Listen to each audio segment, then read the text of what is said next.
today's video, hindi ko alam kung ano ang i-content ko. Dahil ako lang mag-isa dito sa aming tinutuluyan. Tignan nyo. Dito kami ngayon sa Imus. At hindi ko alam kung anong gagawin ko. Promise. Tignan mo yung tigawat ko. Sige, hahanap tayo ng pwede natin gawin. Wait lang. So, ayun guys, may naisip na akong i-content. Ay, ako, hindi ko alam. Pero magulo na kasi dito. Ilang araw na kasi kami dito. Pero sige, itutur natin kung saan kami saan kami tumutuloy ngayon. And, sponsor to. Charis.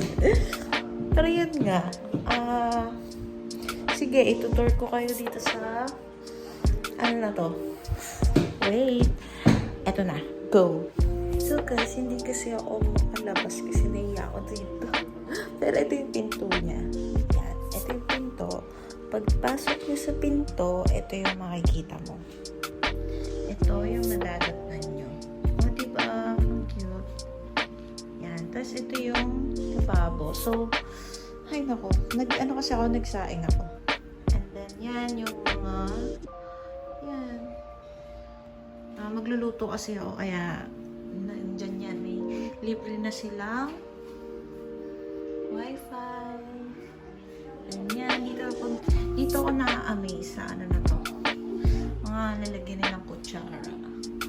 Ganyan. Kompleto sila sa gamit, guys. And then, meron din silang ganito. Initan, plato, and then baso. So, yan. Meron din sila nito and mini fridge. Yan yung mini fridge. Oh, may nakalagay dyan ang aming inumin. Yan. So, yung pagpasok nyo, yan yung pinto. And then, yan. Ito yung upuan. May salamin. Then, yan. Yan. Ganyan lang siya. Pero, okay na sa amin kasi dalawa lang kami. Then, another mirror. And Netflix. Yan. Cute nga siya. Tingnan nyo. Cute, diba? Yun yung CR niya. Ganito. And then, ito, yung kwarto. Buksan natin.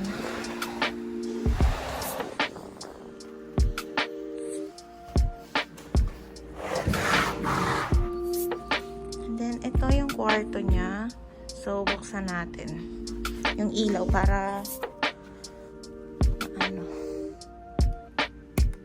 yan, ito yung kwarto niya. Yan yung kwarto. And then, ito yung favorite spot ko. Yan, ang cute kasi nito. Yan. Ang cute niya. Yan, ito lang naman. Pag gusto nyo lalagay ko na lang sa description kung gusto nyo magstay dito. Yung pinto dito kasi is, ito yung magbubungan sa inyo. Yan. Ang view mo. Kayaman, pero andito kasi yung gamit namin. Ang dami namin gamit. So, nandyan lang siya. Tapos pwede nyong gamitin to. Yan. Maganda to. Ganyan. Ito, paglabas mo, ito na yung i-montage ko siya. Wait.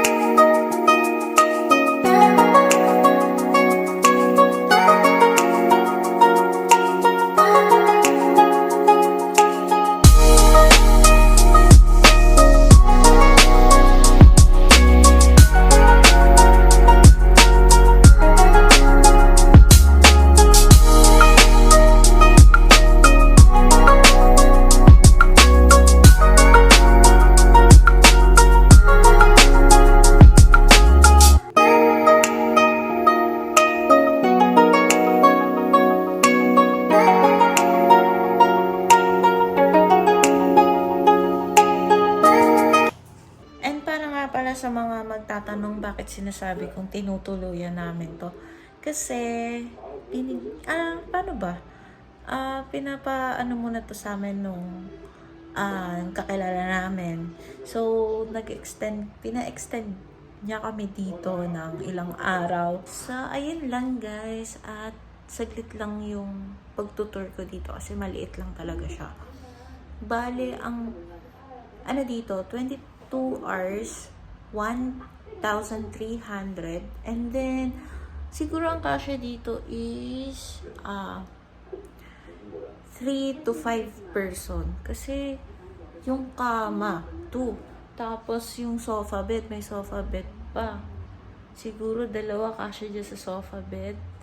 And then, mayroon pa dun yung parang crown na, nakalimutan ko kasi tawag dun sa bed, yung favorite spot ko.